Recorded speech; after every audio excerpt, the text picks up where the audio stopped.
नहीं मित्रों, मैं आईपीएल में सट्टा नहीं लगा रहा। असल में नए इकोनॉमिक सर्वे ने बात की है टैक्स बॉयंसी के बारे में। तो मान लीजिए ये भारत देश का जीडीपी है और ये टेनिस बॉल नहीं है, ये इनकम टैक्स है। बॉयंसी आप समझते हैं कि ये कितना उछलेगा? काफ़ी उछला। अच्छा, इस बॉल को आप समझो कस्टम्स ड्यूटी जो इंपोर्ट एक्सपोर्ट पे लगती है, तो ये कितना उछल रही है? खास नहीं उछली। बस तो ऐसी कुछ बातें हैं, चलिए समझते हैं। हाँ तो मित्रों, कुल मिलाकर जो 4-5 मुद्दे समझने हैं: tax buoyancy, tax elasticity, tax burden, automatic stabilisers और कुछ प्रीवियस ईयर क्वेश्चंस भी हम देखेंगे। तो टाइम स्टैम्प के हिसाब से देख लेना। तो मान लीजिए भारत देश का जीडीपी 1 फुट ऊपर कूदा और उसके सामने भारत देश का इनकम टैक्स कलेक्शन 1.8 टाइम्स ऊपर कूद गया। तो यहाँ पर किस गेंद का उछाल ज़्यादा है, आपका इनकम टैक्स का? तो दैट इज़ बायंसी। इसको ज़्यादा टेक्निकली करेक्ट तरीके से समझते हैं कि मान लीजिए हमारा जीडीपी ग्रोथ रेट, मतलब पिछले साल अगर 100 रुपये का उत्पादन किया था और इस साल 110 का किया, तो हम कहें 10% जीडीपी ग्रोथ है। तो मान लो 10% की स्पीड से दौड़ रहा है, वो हाथी है। और उसके मुकाबले इनकम टैक्स का टैक्स कलेक्शन, मान लो पिछले साल 10 रुपये इनकम टैक्स आया था, इस साल 11 रुपये और 80 पैसे आया है, तो 18% ग्रो हुआ। तो बस ये दोनों का रेशियो आप निकालो तो कितना आएगा, 18 डिवाइड बाई 10 तो 1.8। तो इसका मतलब क्या हुआ कि जो जीडीपी जितनी तेज़ी से ग्रो कर रहा है, हमारा इनकम टैक्स कलेक्शन उससे भी ज़्यादा तेज़ी से रफ्तार से ग्रो कर रहा है। तो अब 2-3 बातें हो सकती है कि हमारा जीडीपी हाथी की स्पीड से चल रहा है, उसके सामने टैक्स कलेक्शन खरगोश की स्पीड पे है, तो वो क्या होगा, ग्रेटर देन 1 उसका जवाब आएगा। क्योंकि रेशियो में समझो नीचे वाला उसके मुकाबले ऊपर वाला बड़ा है, तेज़ है, तो आगे ग्रेटर देन 1 जवाब आएगा। तो इनकम टैक्स ऐसा स्वरूप दिखा रहा है। ऑपोजिट इज ऑल्सो करेक्ट कि हाथी जो जा रहा है तो उसके मुकाबले कछुआ धीमा जा रहा है, लेस देन 1। तो एक्साइज ड्यूटी और कस्टम्स ड्यूटी ऐसा स्वरूप हमें दिखा रहे हैं। मित्रों, ये जो इकोनॉमिक सर्वे है उसकी एक खास बात ये होती है कि अगर कोई भी डेटा खराब हो, जिसमें भारत का खराब दिखता हो, तो वो 3 स्ट्रैटेजी अपनाता है। पहला, मुंह ही नहीं खोलेगा, बात ही नहीं करेगा उसके बारे में। दूसरा, बात करेगा लेकिन ऐसे कि देखो पूरा एशिया बर्बाद है। सबसे पहले वो ऐसा डेटा देगा कि पूरे एशिया का शेयर बाजार गिर गया, पूरे एशिया से फॉरेन इन्वेस्टर भाग गए। और फिर वो धीरे धीरे बात करेगा कि इंडिया में ऐसा हुआ, और उसमें भी वो सिलेक्टिवली चेरी पिक करेगा कि मान लो मलेशिया और इंडोनेशिया में हमसे हालत खराब हो तो उनका नाम लेगा, चीन का नाम नहीं लेगा एशिया में। तो पूरा एशिया बर्बाद है, भारत अकेला नहीं। This is second strategy. Third communication strategy is कि वो जो भी डेटा उठाएगा उसका स्पान बदल दे, कि मान लो 1 महीने का डेटा खराब देखे तो कहे 1 साल का डेटा देखो, 1 साल का डेटा खराब दिखे तो कि 5 साल के डेटा में क्या ग्राफ दिख रहा है, अच्छा 10 साल के डेटा में क्या ग्राफ दिख रहा है। तो चेरी पिक करके वो आपको डेटा दिखाएगा। यार हमें एग्जाम पास करनी है तो हमें रटना है, तो चलिए रटते हैं। सबसे पहले मैंने आपको बताया इनकम टैक्स, उसका टैक्स बॉयंसी हुआ 1.8, और ये डेटा उसने दिया है फाइनेंशियल ईयर 2022 टू 25। इसका मतलब कि 1 अप्रैल 2022 से लेके 31 मार्च 2025 तक के लिए ये सीन था। अब मुझे लगता है कि इसके बाद का अगर डेटा उसने लिया होता तो ये नंबर थोड़ा ख़राब दिखता। क्योंकि आप याद करें 2025 बजट से पहले इनकम टैक्स में क्या था कि आपको 7 लाख रुपए तक इनकम टैक्स नहीं भरना पड़ता, उसके ऊपर इनकम टैक्स भरना पड़ता। 2025 बजट में उन्होंने रिलीफ दी कि अब से 12 लाख रुपए तक आपको इनकम टैक्स नहीं है। इस कारण से आप गवर्नमेंट के पॉइंट ऑफ व्यू से सोचो कि अगर जो टैक्स रिलीफ दी जाएगी तो टैक्स की आमदनी सरकार को कम होगी।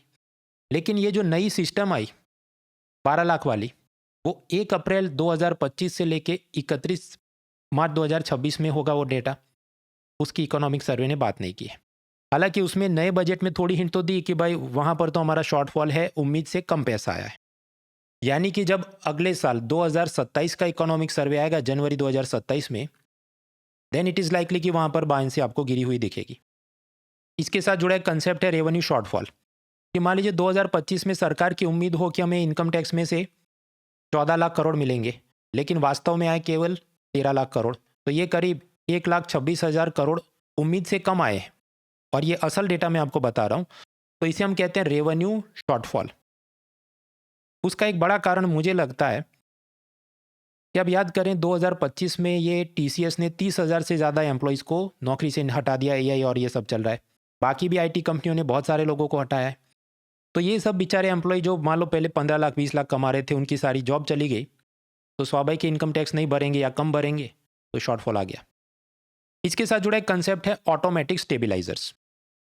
मान लीजिए किसी व्यक्ति की टैक्सेबल इनकम थी 16 लाख रुपए, तो पहले उसको 1,20,000 इनकम टैक्स भरना पड़ता। फिर उसकी जॉब लॉस हो गई, उसका ले ऑफ हो गया, और इस कारण से अब पूरे साल की उसकी आमदनी, मान लो पहले 8 महीने नौकरी किया था, उसमें 12 लाख कमाए, बाकी के 6 महीने काम नहीं कर पाए, तो 12 लाख या उससे कम है टोटल पूरे साल की आमदनी, तो उस पर तो कोई इनकम टैक्स नहीं है, जीरो।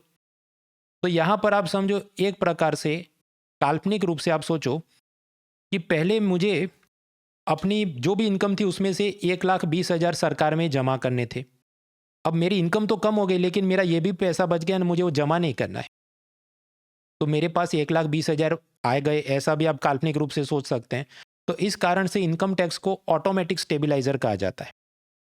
कि जैसे आपकी बाइक एक गड्ढे में से जाए तो उसका सस्पेंशन एक्टिवेट हो जाता है और इस कारण से आपको झटका कम लगता है। उसी प्रकार इकोनॉमी में जब स्लो डाउन हो जाए, जहाँ पर आपकी जॉब चली गई या आप जो भी बिजनेस कर रहे हैं पहले से कम आमदनी हो रही है आपको, तो इनकम टैक्स, कॉर्पोरेशन टैक्स, ये स्टेबिलाइजर का काम करते हैं, क्योंकि वो आपकी टैक्सेबल इनकम या प्रॉफिट पर लगते हैं। तो जब वही कम हो गया तो ये भी कम हो जाएगा, तो काल्पनिक रूप से आपका पैसा बच रहा है। तो इकोनॉमी में स्टेबिलाइजर हो सकते हैं कुछ ऑटोमेटिक, अपने आप हो जाए, जैसे इनकम टैक्स है, कॉर्पोरेशन टैक्स है।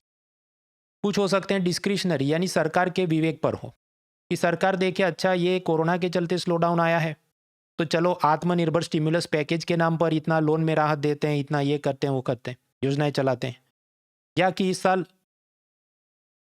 बारिश कम हुई है, फसल बर्बाद हुई है, किसानों का कर्ज माफ कर देते हैं। तो ये अपने आप माफ नहीं होता, सरकार को सोचना पड़ता है, निर्णय लेना पड़ता है। तो there can be automatic stabilisers and there can be discretionary stabilisers. और वीडियो पॉज करके CAPF 2021 का सवाल आप ट्राई करें। 4, 3, 2, 1। तो जवाब क्या है? Personal income tax. वैसे हवा में से आया ऐसा नहीं है, ये NCERT में दिया, वहाँ से पूछा है। इसके अलावा और कौन कौन से ऑटोमेटिक स्टेबिलाइजर हो सकते हैं उसकी हम चर्चा में नहीं जाएंगे, क्योंकि NCERT में इतनी थोड़ी सी बात थी, तो मैंने थोड़ी सी बात आपको बताई। मित्रों, UPSC का नोटिफिकेशन निकल चुका है और उसकी तैयारी पहले से भी ज्यादा अफोर्डेबल हो चुकी है, क्योंकि अनअकैडमी आपको केवल 17,999 में ऑफर कर रहा है लाइव कोर्सेज के जरिए GSA CSET, थियरी से करंट, NCERT से एडवांस, पूरी कॉम्प्रिहेंसिव तैयारी प्रीलिम्स और मेंस के लिए। इसमें mains answer writing with evaluation भी शामिल है। और पिछले एग्जाम सीजन में अनअकैडमी के ऐसे ही सब ऑफरिंग्स की मदद से 8080 से ज्यादा लर्नर्स ने UPSC क्रैक किया है। इसमें मॉक इंटरव्यू वाले जुड़े तो नंबर और बढ़ जाता है। साथ ही साथ हम आपको दे रहे हैं CSC अश्योर, यानी हमसे पढ़ने के बाद भी यदि आप प्रीलिम्स क्लियर नहीं कर पाते तो आपको मिलेगा फ्री एक्स्ट्रा एक्सटेंशन, लेकिन इसकी 3 शर्तें: regular attendance, regular mock test और 18 मंथ्स या उससे ज्यादा का सब्सक्रिप्शन आपने लिया हो।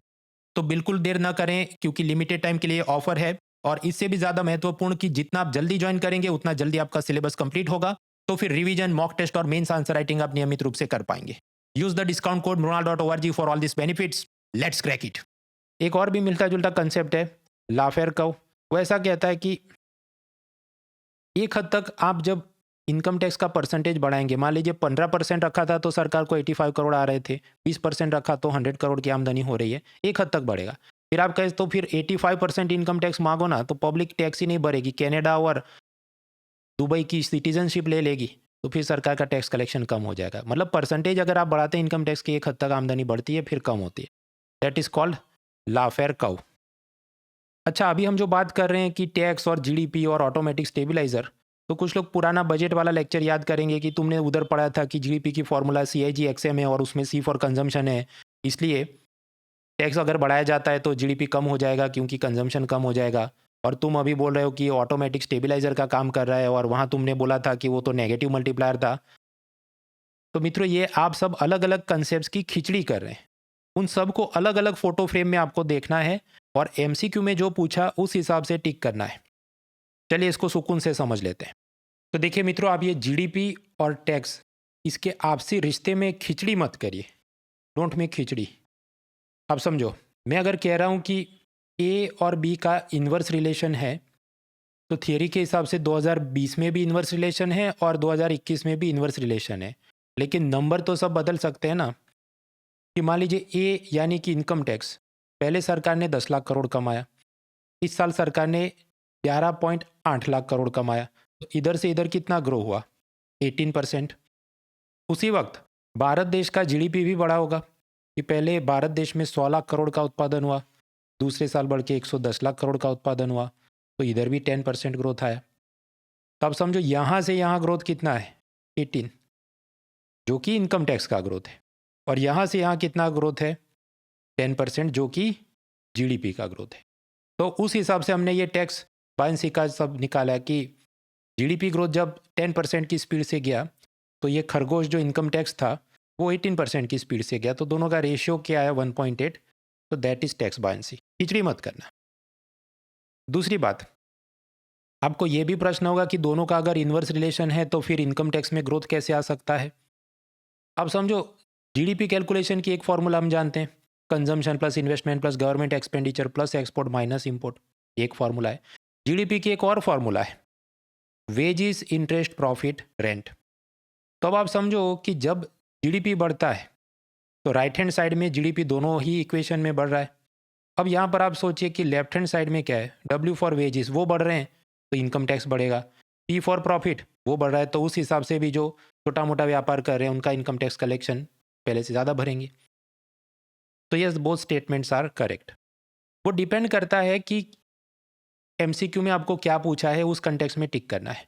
फिर वापस आते हैं, हम लोग क्या समझ रहे थे कि टैक्स बॉयंसी या कर उछाल कि अगर जीडीपी मान लो 1 फीट ऊपर उछला तो ये इनकम टैक्स 1.8 टाइम्स ऊपर उछल गया, ऐसी बात है। तो ये तो हमने देखा कि खरगोश की स्पीड से भाग रहा है, that is income tax 1.8, economic survey ने बोला। कंपनियों के प्रॉफिट पे लगता है कॉरपोरेशन टैक्स, उसमें इकोनॉमिक सर्वे ने ये कहा कि ये तो यूनिटी पर है। यूनिटी का मतलब क्या होता है, 1:1, कि यदि जीडीपी में 1% की वृद्धि हो रही है तो कॉरपोरेशन टैक्स कलेक्शन में भी 1% की ही वृद्धि हो रही है, यानी कि यूनिटी रिलेशन है। तीसरा है अलग अलग चीज़ वस्तुओं पे लगने वाला जीएसटी। अब यहाँ पर इकोनॉमिक सर्वे ने कुछ बोला नहीं क्योंकि उसको लगा डेटा अच्छा नहीं दिख रहा है, तो मुझे फिर जाना पड़ा, मैंने बिजनेस स्टैंडर्ड से स्टडी किया। तो वो बिजनेस स्टैंडर्ड अखबार ये बोला है कि देखो 2022 में ये था 1.6 टाइम्स, जो अभी हो गया 1.3, मतलब गिरावट आई है 2022 से 24 के बीच।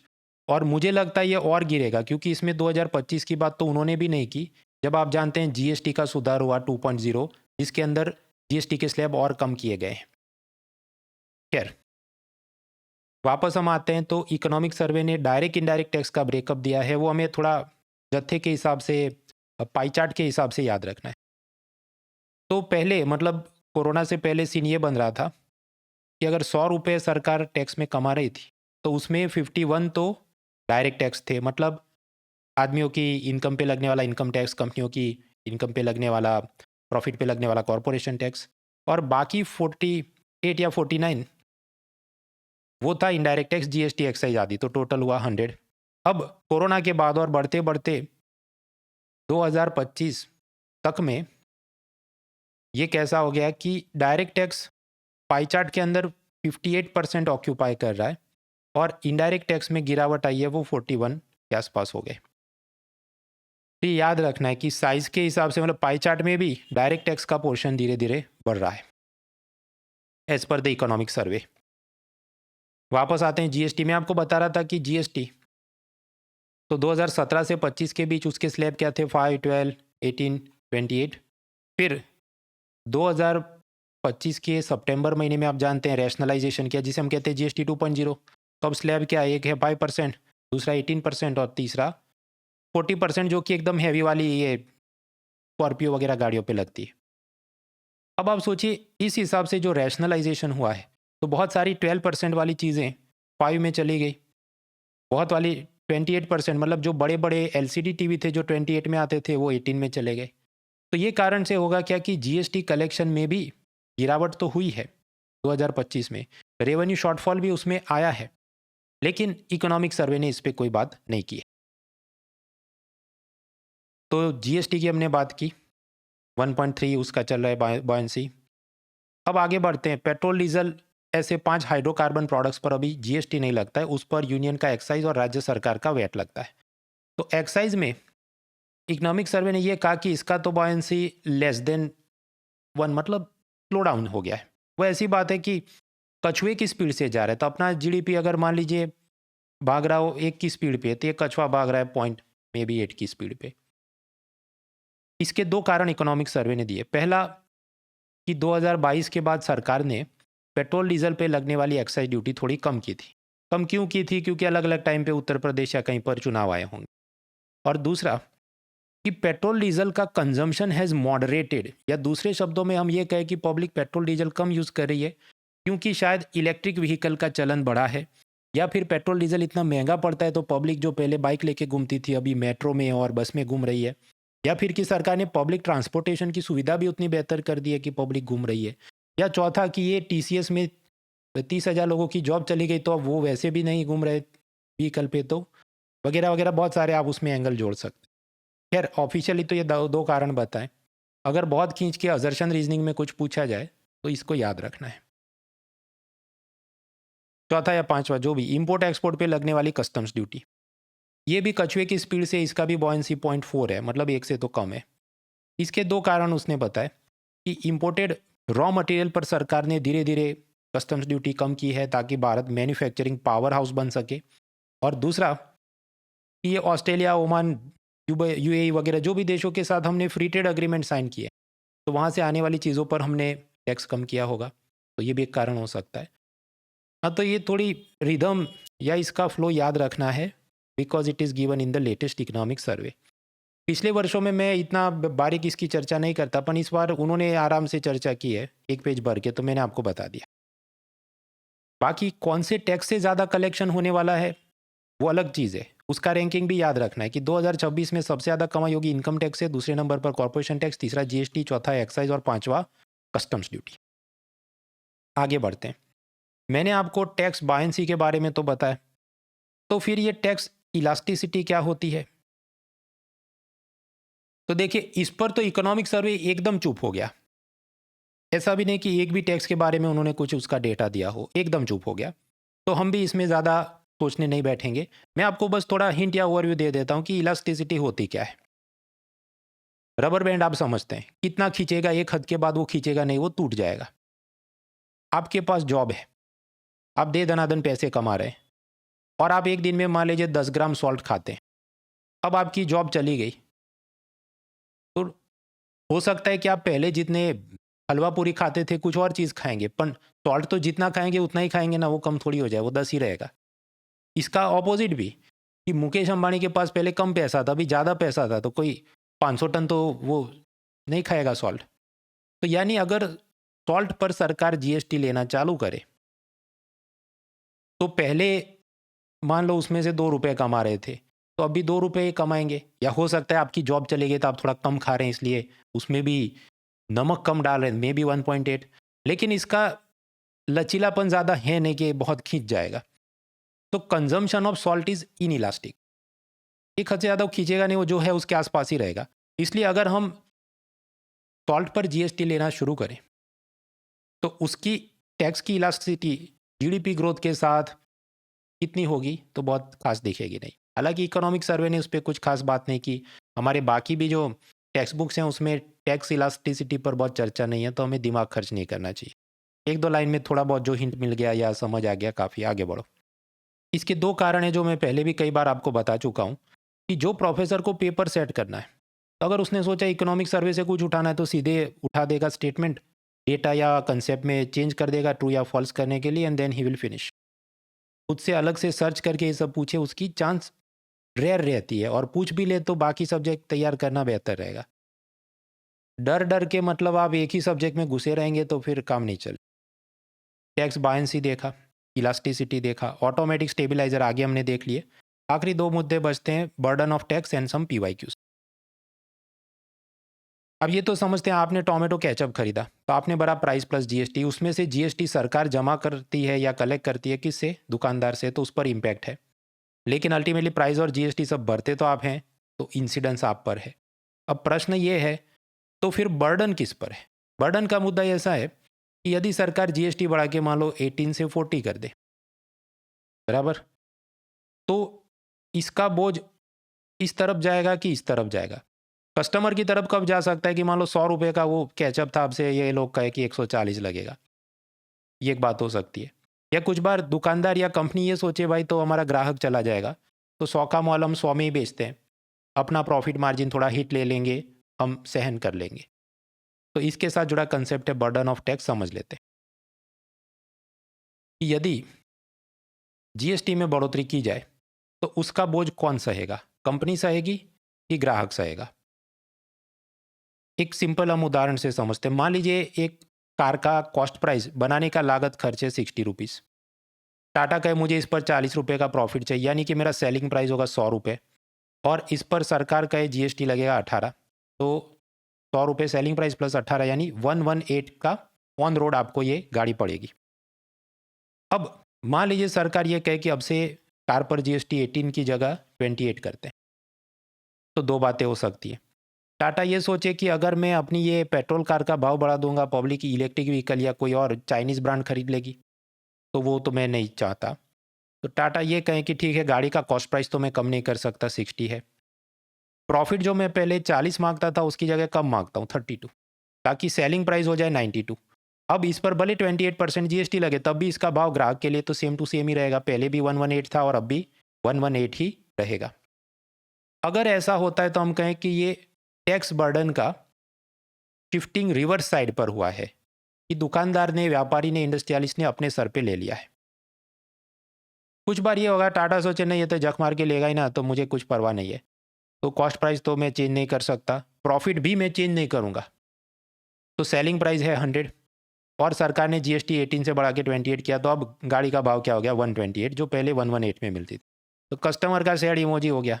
तो ये क्या हुआ, टाटा ने बोझ ग्राहक पर डाल दिया। इसे हम कहें forward shifting of the tax burden.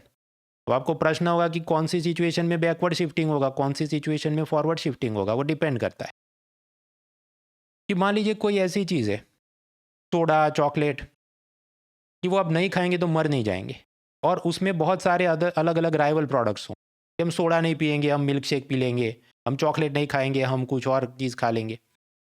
तो ऐसी कोई नॉन एसेंशियल प्रोडक्ट है या जिसमें बहुत सारे राइवल प्रोडक्ट्स बाकी ब्रांड्स के भी हैं, तो फिर कंपनी जोखिम नहीं लेगी। वो ये सोचे नहीं नहीं, बोझ तो आगे नहीं बढ़ाना है, या तो हम अपना प्रॉफिट मार्जिन कम कर लेते हैं, या फिर कि हम पैकेट की साइज़ कम कर लेते हैं, लेकिन प्राइस तो जो है, मान लो 10 रुपये है, 100 रुपये, वही रहने दो। तो अगर ऐसा हो कुछ कि सेलर अपने पर बोझ लेना शुरू करे, तो दैट इज़ बैकवर्ड शिफ्टिंग। लेकिन मान लीजिए कोई दवाई है, दूध है, ऐसी कोई भी एसेंशियल चीज़ कि कंपनी को पता है कि जख मार के लेना ही पड़ेगा इसको, चाहे वो 18% जीएसटी हो या 40, तो फिर वो क्या करेगा, उसका फॉरवर्ड शिफ्टिंग कर देगा। उसी प्रकार एडिक्शन वाली चीज़ें, कि जिसको दारू पीना है, जुए की आदत है, गुटखा खाना है, तो वो तो लेगा ही लेगा, तो तब भी उसका फॉरवर्ड शिफ्टिंग ज़्यादा हो सकता। तो ultimately depends on supply and demand हर एक चीज़ की, और उसकी इलास्टिसिटी, जो मैंने आपको सॉल्ट के उदाहरण से बताई कि सॉल्ट ऐसी चीज़ है कि आपकी इनकम या उस पर कितना टैक्स है उस पर डिपेंडेंट नहीं है, वो आपको चाहिए ही चाहिए। तो उसकी कितनी इलास्टिसिटी है, उसका क्या सप्लाई डिमांड है, उस ग्राफ पर ये डिपेंड करता है कि किसी चीज़ पर टैक्स का जो इंक्रीज बर्डन है उसका फॉरवर्ड शिफ्टिंग होगा या फिर कि उसका बैकवर्ड शिफ्टिंग होगा। अब इस पर से CAPF वालों ने एक प्रश्न पूछा, वीडियो पॉज करके आप ट्राई करें, 4, 3, 2, 1। तो ये तो हमने अभी देखा ना भाई कि सप्लाई डिमांड और इलास्टिसिटी पर निर्भर करता है। तो सेकंड स्टेटमेंट इज करेक्ट कि burden of a tax on a commodity depends on supply demand का, उस करेक्ट। अब पहला प्रश्न या स्टेटमेंट क्या बोल रहा है कि जो बैकवर्ड शिफ्टिंग या फॉरवर्ड शिफ्टिंग हुआ, तो आप समझिए सरकार ये जीएसटी टाटा से वसूलती या फिर वो सीधा कस्टमर से वसूलती, तब भी प्राइस प्लस जीएसटी के अंदर प्रॉफिट वाला एंगल कम या ज़्यादा करके फॉरवर्ड या बैकवर्ड शिफ्टिंग किस प्रकार से होता है, वो डिपेंड करता है ना, गाड़ी है, चॉकलेट है, दारू है, गुटखा है। अल्टीमेटली तो सप्लाई डिमांड एंड इलास्टिसिटी पर निर्भर है, चाहे सरकार सेलर से ले या बायर से ले। तो ये कारण से ये भी सही है कि burden of a tax on a commodity is independent, मतलब वो स्वतंत्र है, इरिस्पेक्टिव कि वो कहाँ से वो इम्पोज किया गया। तो बोथ स्टेटमेंट्स आर करेक्ट। ये जब प्रश्न पूछा था CAPF 2024 में, तभी मैंने आंसर की बनाई थी, तब मैंने बोला था दोनों करेक्ट है। हालांकि कुछ लोग चैट जीपीटी को पूछने चले गए और फिर चैट जीपीटी अपने हिसाब से इंटरप्रिटेशन करता है। खैर अल्टीमेटली जवाब क्या आया, ये था क्वेश्चन 98 में क्या, C both statements are correct. तो शिक्षक की जीत हुई, चैट जीपीटी की हार हुई। इसलिए अनुभवी शिक्षकों से पढ़िए, AI चैट जीपीटी से समरी बनाने वालों से मत पढ़िए, चिकनी चुपड़ी बातें करने वालों से बचिए। आपको सपना आ जाना चाहिए था, UPSC टेस्टिंग IQ नहीं EQ, ये सब करने वालों से भी आप बचिए। और आपको टाइम पास बोल बच्चन नहीं, एग्ज़ाम ओरिएंटेड तैयारी करने वाले अनुभवी शिक्षकों से पढ़ाई करनी है तो अनअकैडमी का सब्सक्रिप्शन प्रीलिम्स और मेंस दोनों के लिए including mains answer writing with evaluation केवल 17,999 में अवेलेबल है। लेकिन ये ऑफर अब ख़त्म हो रहा है, फिर वो वापस बढ़ जाएगा, तो आप ज्वाइन करें, दैट विल बी बेटर। जितना जल्दी जुड़ेंगे उतना जल्दी सिलेबस कंप्लीट होगा, तो फिर आप revision, mock test, answer writing पर फोकस कर पाएंगे। खैर, इकोनॉमी के पूरे साल के अपडेट की मेरी विन 26 सीरीज शुरू हो चुकी है। पहला लेक्चर तो कंप्लीट हो गया, दूसरा लेक्चर अगले बुधवार यानी कि 25 तारीख को रात 9 बजे अनअकैडमी प्लेटफॉर्म पर लाइव स्ट्रीम होगा और उसमें हैंड आउट, पावर पॉइंट के साथ पढ़ाई, सब कुछ आप फ्री में डाउनलोड कर सकते हैं। Link is in the description. और मित्रों, यूपीएससी फॉर्म भरने के अब कुछ ही दिन बचे हैं। कोई भी आपको दिक्कत आ रही है, अनअकैडमी मेंटर्स आपके लिए अवेलेबल है free of cost. Link is in the description. बाकी डिटेल्स डिस्क्रिप्शन में है। डिस्काउंट कोड याद रहे, mronal.org। Let's crack it. Unacademy. Let's crack it.